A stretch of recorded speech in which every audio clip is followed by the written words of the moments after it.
Bueno, continuamos.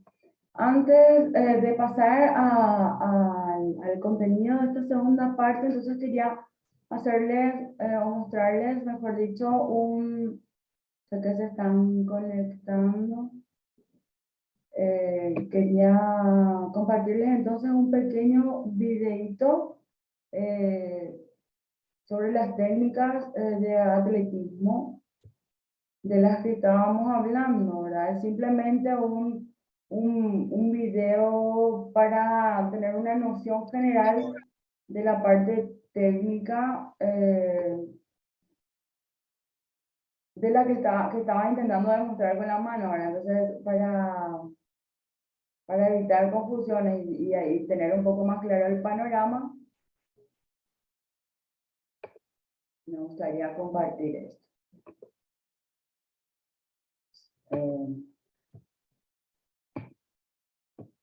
Si no logran visualizar o escuchar bien, por favor me avisan.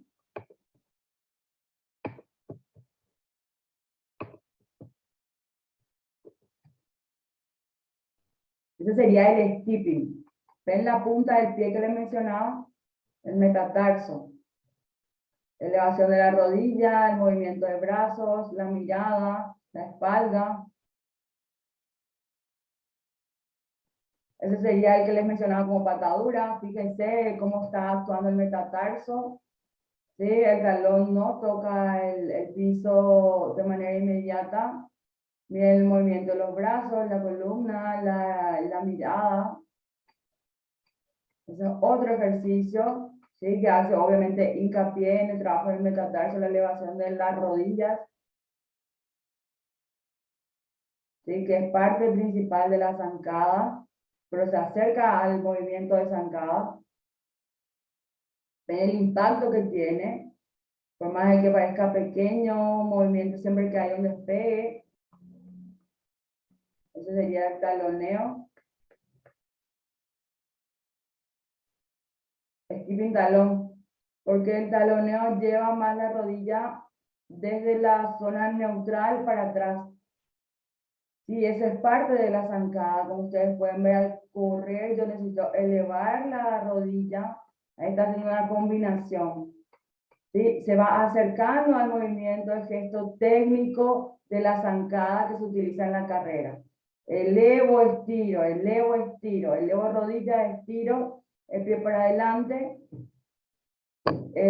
tracciono, empujo y hago el otro movimiento. Ahí solo con una pierna. Me voy acercando al movimiento de zancada que estoy buscando.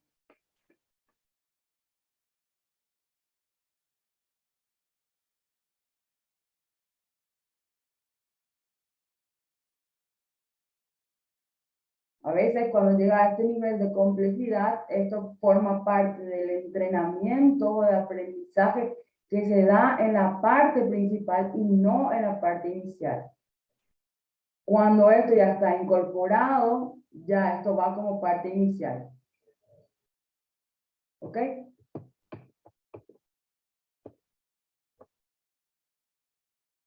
¿Quedó mejor el tema? ¿Se pudo verificar mejor la parte de trabajo en forma específica en la parte inicial? ¿Se comprendieron los movimientos? ¿A qué me refería con la tracción del metatarso, que sería la punta del pie o la parte anterior del pie?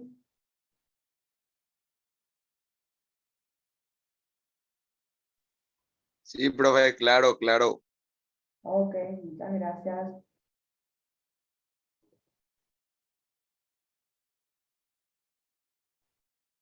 ¿Alguna otra duda, comentario? Serían educativos aproximándole ya a su deporte, ¿verdad, profe? Exactamente. No necesariamente al deporte en específico, pero si estás en una clase de deporte, en un entrenamiento deportivo, sí. Estamos hablando en el caso del fútbol, ¿verdad? Me imagino. Entonces, en el caso del fútbol, obviamente vos tenés tus capacidades y tenés tus habilidades que vas a ir desarrollando en un ciclo dentro de tu mesociclo tenés estructurado.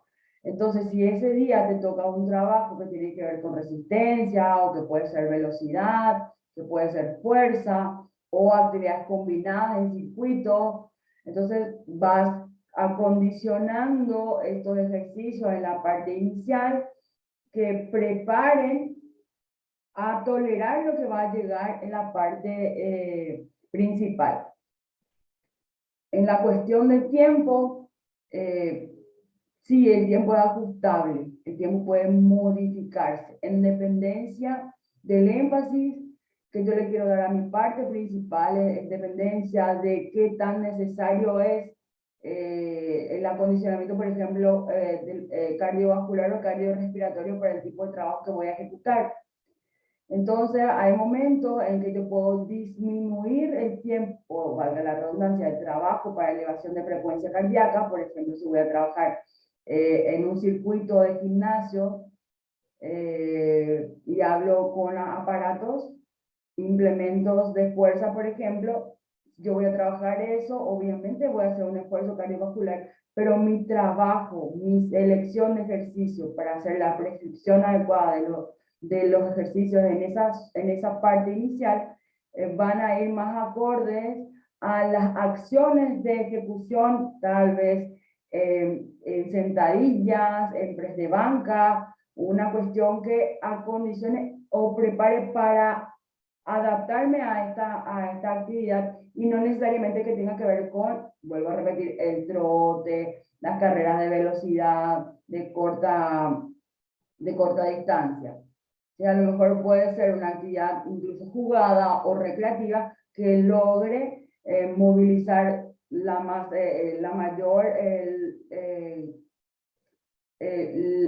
mayor cantidad de sistemas musculares o cadenas musculares, cadenas articulares, y que con eso se logre activar la frecuencia cardíaca a un nivel inicial básico bueno. ¿Ok?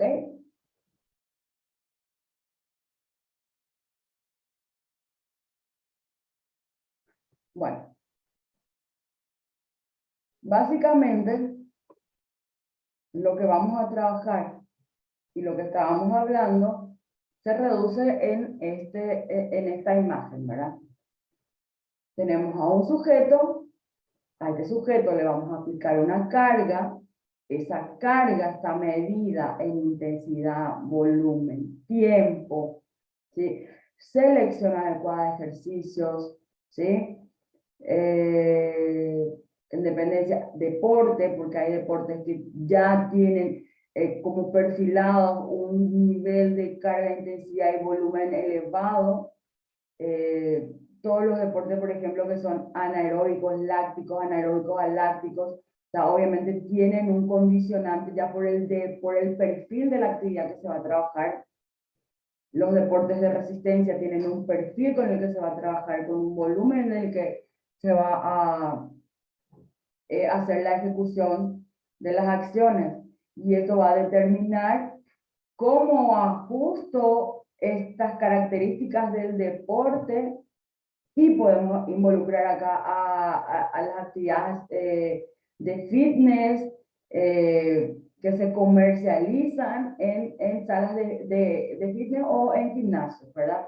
Entonces, cada una de ellas también, como métodos de entrenamiento o de preparación física, tienen una estructura, tienen una forma de hacerse, tienen una propuesta que también nosotros podemos integrar a nuestro trabajo. ¿Perdón? ¿Alguien quiere hablar? ¿Hernán?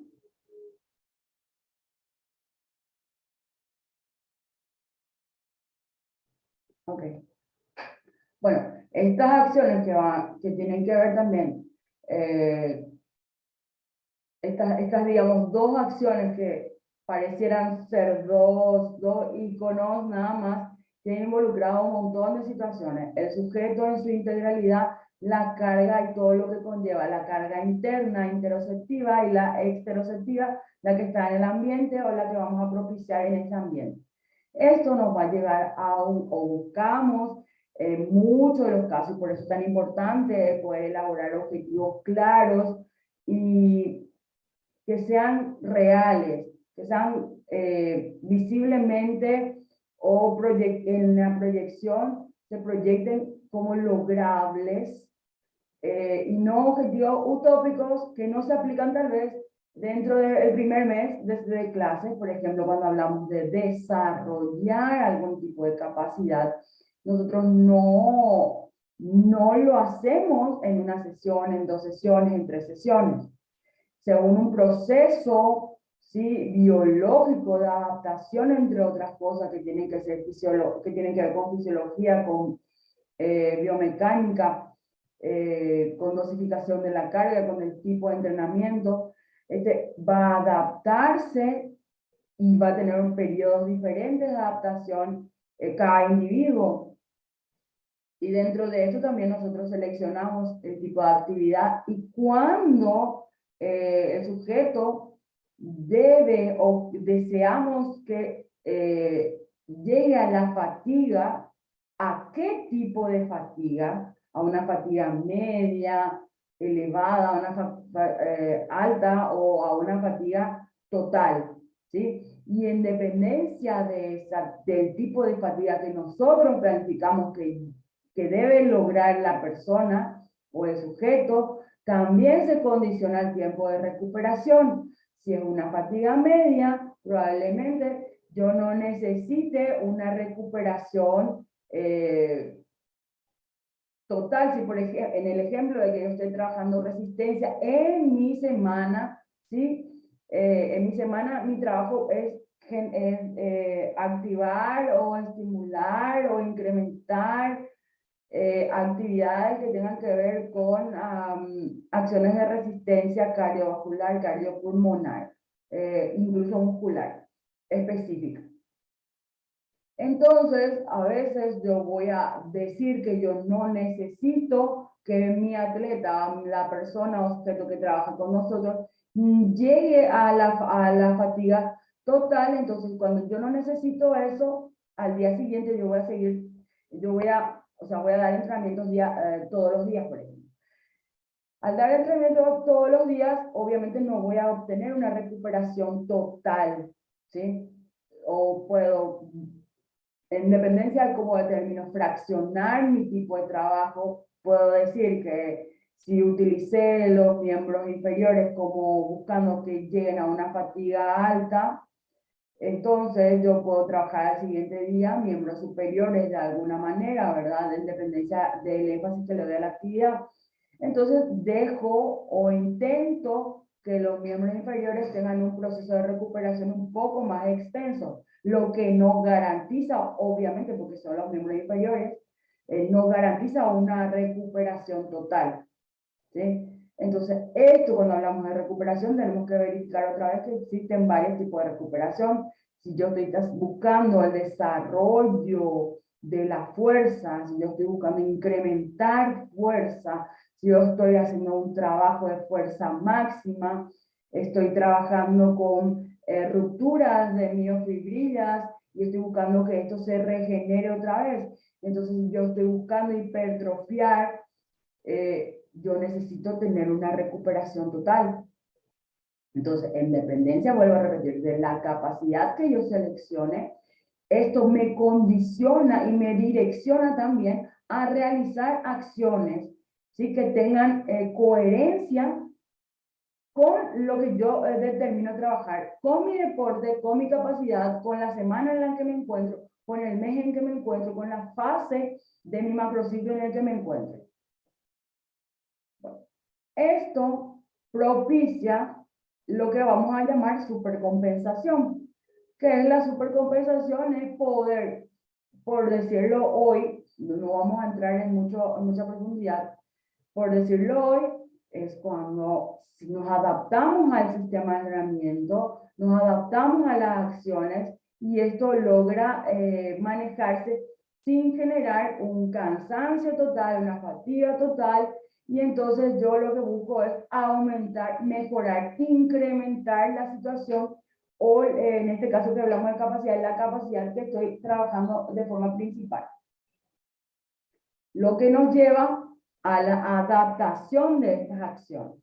Cuando hablamos de adaptación, tenemos que siempre darnos cuenta de que la adaptación, como ya más o menos mencionaba, es independiente en cada persona, por más de que trabajemos en grupo. Obviamente, ciertas acciones van a poder nivelarse o mantenerse dentro de una generalidad estructural en una media, que vamos a llamar. Pero siempre van a haber factores que están por encima de la media o personas que están por encima de la media o sujetos que están por debajo de la media. Lo que no nos debe llamar la atención grandemente si no se presentan patologías o situaciones que realmente sean alarmantes.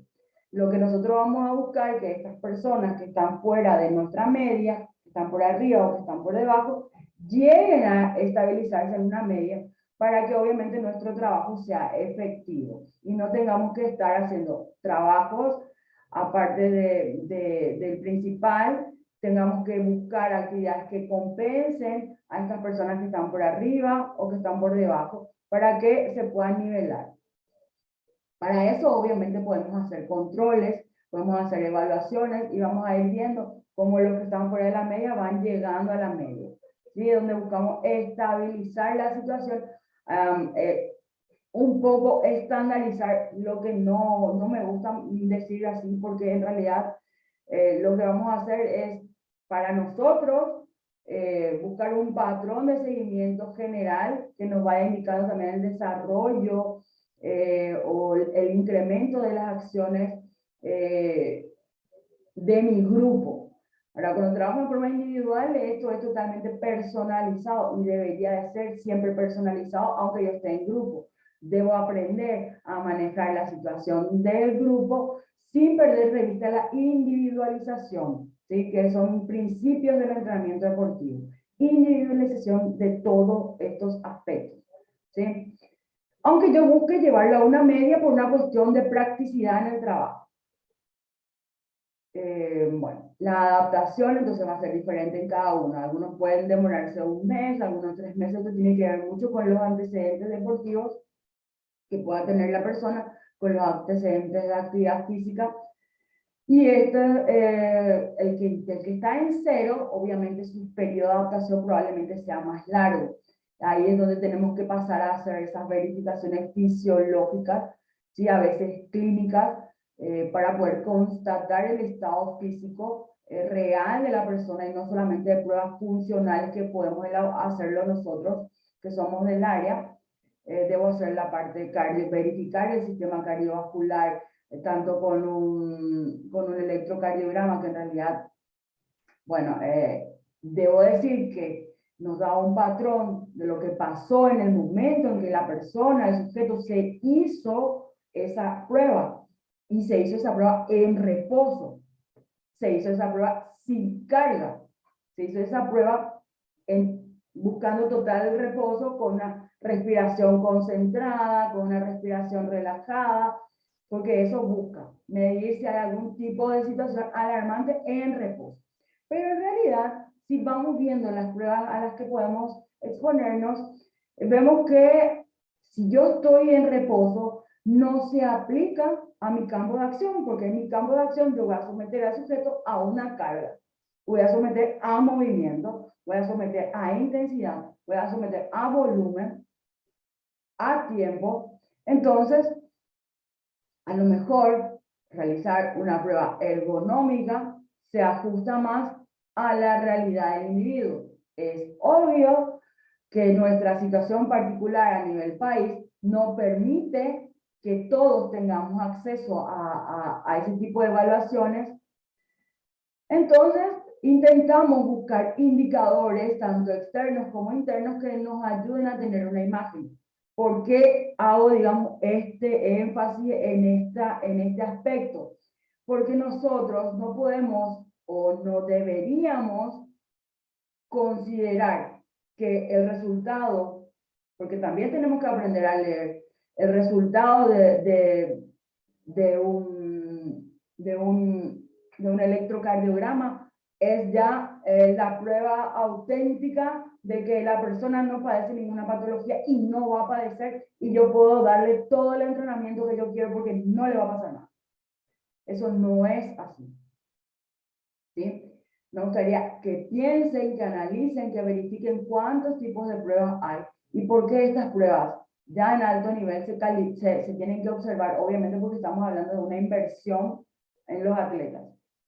Pero hay personas que pueden hacerlo, y cuando nosotros nos comunicamos o expresamos a nivel de consultoría, a nivel de profesionalismo, cuando nos expresamos tenemos que aprender a filtrar mucho lo que decimos y a decir que en verdad un electrocardiograma es la fotografía de lo que está pasando en el corazón, por decirlo así, en las válvulas del corazón de una persona en total reposo. Donde sí van a saltar, si hay patologías graves van a saltar, pero no todas, ¿sí? Incluso nuestra evaluación, si es que es un chico, un niño, un adulto, quien sea, estuvo entrenando en la mañana y por la tarde va a hacerse un electrocardiograma. El electrocardiograma puede salir alterado y eso puede indicar tal vez una patología, tal vez.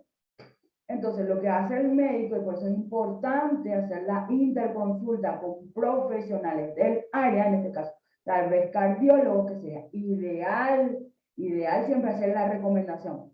De ahí, obviamente, ajustarnos a la realidad no se puede, bueno, que consulte con un médico clínico y que este médico clínico certifique de algún modo, porque eso también es un aval que nosotros necesitamos, es un respaldo que nosotros necesitamos, porque y es una, de verdad, lo que necesitamos, porque eso respalda que nuestras acciones llegan hasta un punto, ¿sí? Que lo que nosotros hacemos al interferir en el ser, en el sujeto,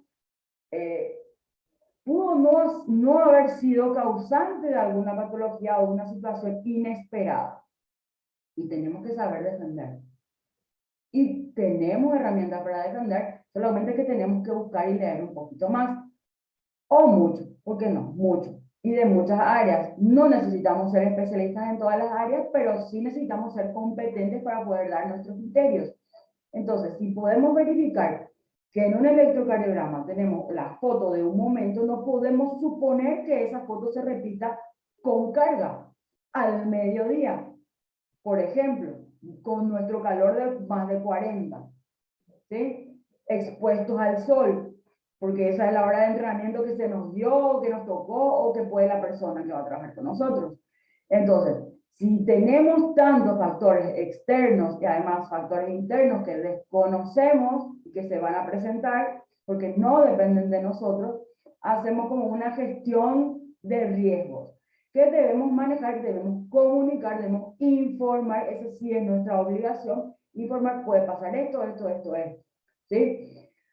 Ahora, acá el trabajo es conjunto, por eso hablaba siempre de generar esta empatía, porque tenemos que generar la confianza para que la persona, el sujeto que trabaja con nosotros, nos vaya comentando cómo se siente, porque como no podemos acceder siempre a todo el equipo médico de control, entonces vamos a tener que hacer ajustes con lo que tenemos. Entonces, a lo mejor yo no voy a llegar a la carga del 90% que yo quería, voy a trabajar con una carga que me haga sentir segura que yo no voy a generar algún malestar inesperado en la persona. Voy a lo mejor buscar cambiar mi horario con la persona, para que el sujeto, para que no exponer las situaciones. Lo que voy a tomar son medidas de precaución y prevención de supuestos eventos que son prevenibles y a los que nosotros no podemos controlar. Y ahí digamos que hay esa parte de gestionar los riesgos. Tenemos que conocer los riesgos con los que trabajamos, a los que nos enfrentamos y buscar la prevención de los mismos, ¿sí? Entonces estamos hablando de una calidad de servicio, ¿sí? Abrimos el panorama y vemos que no es simplemente ir a saltar, ir a hacer carreras, ir a hacer abdominales, ¿y por qué? ¿Y para qué? ¿Cuándo nos cuestionamos eso? No, y si yo digo, no, ¿sabes qué? No voy a trabajar abdominales porque no tiene sentido, porque cuando está haciendo tal o cual ejercicio, esta persona está trabajando totalmente sus abdominales. A lo mejor está subiendo la cuerda. Me van a decir que al subir la cuerda donde no trabaja abdominales, demuestren, empiecen a desglosar, a escudriñar y a tomar su propio criterio basado en evidencia, basado en fundamentos científicos que existen. O sea, herramientas y material tenemos. Necesitamos crear a veces un caos con el conocimiento o con los conceptos para poder encontrar nuestro punto dentro de todo el panorama que existe y nuestro criterio profesional. Yo particularmente tengo esta opción, yo tomo esta opción por seguridad, porque me gusta más, porque me siento más cómodo. Otro prefiere a lo mejor arriesgarse y tomar los riesgos que lleva las acciones o las decisiones. Pero entonces, al tomar esos riesgos, tiene que ser consciente de que está tomando esos riesgos y tiene que hacerse cargo. A veces hacerse cargo está en firmar una documentación donde la otra persona está, que es como un consentimiento firmado, valga la redundancia, donde la otra persona está enterada de todo lo que puede ocurrir. Y ese es mi respaldo como profesional. Yo informé, sin embargo, la persona quiso exponerse a esa situación que yo informé correctamente. Es lo que generalmente hacemos cuando vamos a cirugía. Firmamos un consentimiento donde prácticamente, no quiero hablar incorrectamente de los profesionales de salud, pero nosotros estamos firmando algo que ellos también no pueden exponerse, pero tenemos que firmar si queremos acceder a esa cirugía. Fíjense, si leen el contrato o el consentimiento, es que en ese, prácticamente ellos no se hacen cargo de situaciones que supuestamente escapan a su dominio. Bueno, fíjense, ellos se cuidan las espaldas, también nosotros debemos cuidarnos las espaldas porque estamos trabajando con aspectos que nosotros no podemos medir, no podemos ver, porque no podemos abrir el pecho de la persona y mirar su corazón, cómo van las válvulas funcionando. No ocultamos a nuestros atletas, a los sujetos, porque también se asustan y cosas así. Entonces, tratamos de adaptar todas estas cuestiones, ser conscientes, ser responsables, hacernos cargo y plantear desde la prevención todas las situaciones a las que vamos a enfrentar. ¿Sí? Hacemos evaluaciones, hacemos indagación de lo que quiere, no quiere, lo que es, lo que hizo, lo que no hace la persona, qué significa para la persona estar cansado. Ya tratamos de consensuar, mira, el cansancio, ¿qué es cansancio para vos? ¿Por qué decís que estás cansado? Y porque mi respiración es muy agitada. Ah, bueno, vemos entonces evaluación o pruebas o test que tengan que ver con volumen de oxígeno, verificamos lo que está a nuestra mano. Si algo escapa a nuestras manos, sugerimos siempre que vaya a un profesional habilitado, capacitado y especializado en esa área. Vemos la frecuencia cardíaca, que no son determinantes y son simplemente indicadores. Eso quiero dejar claro. Son simplemente indicadores que se van dejando de usar como fuentes fiables de información. El otro día en la clase yo sí creo que escuché a alguno de los compañeros hizo mención de la frecuencia cardíaca. Lo usamos, pero porque a veces no tenemos otro recurso. Sin embargo, no se puede dejar de mencionar que la frecuencia cardíaca, el índice de masa corporal, entre otros aspectos, están dejándose de lado dentro de las investigaciones, dentro de los avances, porque, o sea, están dejándose de lado como datos fiables, ¿sí? O viables para tomar decisiones. Lo podemos usar porque no nos queda otra nunca. Unos 240. 665. Me van a mandar el listado de la gente de salud. Voy a tratar de moverme de la forma. ¿Vas a entregar algo? Que no le conté todavía nada. Porque casi tiene tu plata ya. 200. Bueno, entonces dejamos de usar esos aspectos como datos fiables y viables, pero sí los podemos usar como una referencia o indicadores durante el proceso de conocimiento de nuestro sujeto. Entonces vamos tomando apuntes, anotaciones, hacemos nuestras tablas y vemos la individualización de las acciones y de los trabajos. Cómo es el comportamiento fisiológico a través de ciertos indicadores que son obviamente que son variables, ¿sí? Que son totalmente variables, y eso tenemos que saber, tenemos que hacernos cargo de esa variabilidad, porque entrenar de día, entrenar un lunes, considerando que la persona tuvo un descanso total el fin de semana, y ponerle mucha intensidad o mucha carga de golpe sin 2 días de entrenar, tiene sus pros y tiene sus contras. Entonces, tenemos que saber por qué hacemos o por qué vamos a hacer lo que vamos a hacer, por qué determinamos, por qué tomamos esa decisión y hacernos cargo de la decisión que tomamos. Quiero hacer un experimento, bueno, entonces hablamos con la persona, quiero saber qué va a pasar o qué pasa contigo, pero tomo los recaudos, ¿sí? Eso habla de nuestra responsabilidad profesional. Entonces, si voy a exponer a una situación de posible peligro para experimentar hasta dónde puede llegar esta persona, tomo todos los recaudos necesarios. Y entonces así trabajo correctamente. Entonces, si eso se quedó claro, podemos hablar, bueno, aquí solo menciona esto el tema de la fatiga, que puede ser si existe o no existe, y lo que habla del sobreentrenamiento, ¿verdad? Sobreentrenar tiene, o sea, hablar de sobreentrenamiento es un tema bastante complejo, me parece que el tiempo no nos va a dar. No cualquier situación es resultado de un sobreentrenamiento, tiene que haber muchos aspectos, muchos factores que realmente determinen que sí existió un sobreentrenamiento. A veces confundimos la falla muscular con un sobreentrenamiento, porque lo que hicimos fue usar todas las reservas energéticas a nivel muscular de la persona, le fatigamos a nivel fisiológico,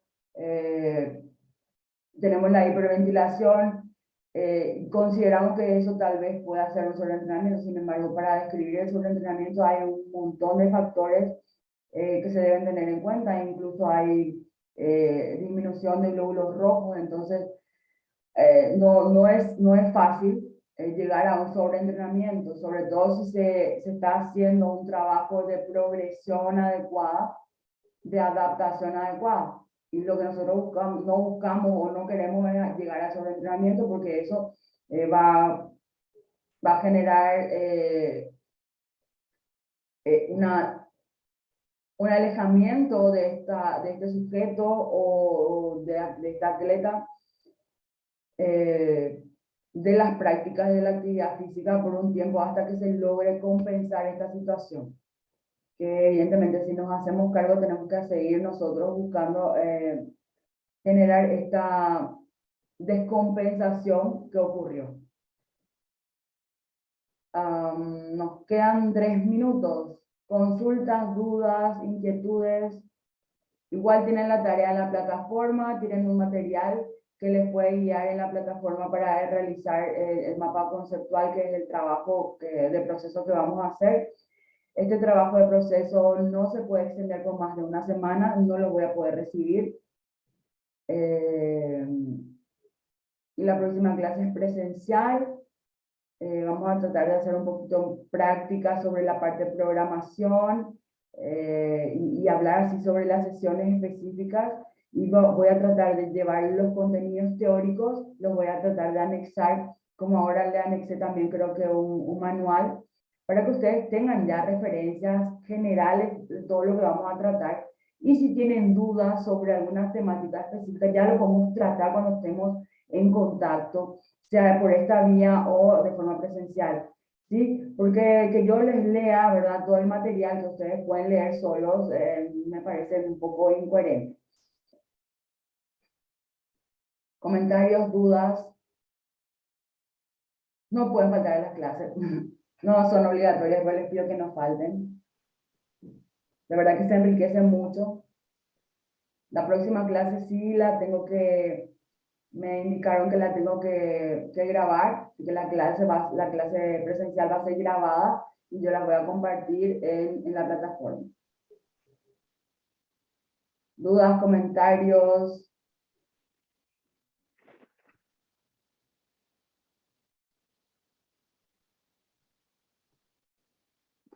Señores, señoritas. Profe, Sí. todo bien de mi parte, profe, sino que en vista al corto tiempo más que queda, nomás ya no te quiero hacer ciertas preguntas, ¿verdad? Que sería mejor en compartir en la clase presencial después. Ok, Sí. entonces la puedes dejar anotada o la podemos ver por la plataforma o en el grupo en el que estamos, como gusten. Sí. Pero creo que Respecto hoy va a ser un poco a... difícil comentar, pero sí sería bueno que puedas hacer ya los señalamientos. Sí, No lo olvides porque así podemos retomar sin ningún inconveniente eso, por mi parte por lo menos. así es, profe. Respecto a fatiga y a compensación lo que quería preguntarte algo, profe, pero no va a dar normal tiempo para compartir ahora, sino que por eso justamente te digo. Sí, hay que leer fisiología. Fisiología del ejercicio. Umbrales, que estuvimos viendo el otro día, umbrales ¿te acuerdas de los umbrales que habíamos hablado? Hay que leer sobre umbrales. Leo un poco eso y luego vamos a hacer las aclaraciones también entonces el próximo sábado. Entonces les espero a todos, espero verla a todos, ropa cómoda, ropa deportiva, siempre lleven algún material para escribir, tomar nota de lo que hablamos. Siempre después de una clase hay un trabajo de proceso, cumplen el trabajo de proceso se suma a lo de examen parcial y entonces son puntos a favor de ustedes y son parte del proceso de aprendizaje. Entonces les deseo un súper lindo fin de semana.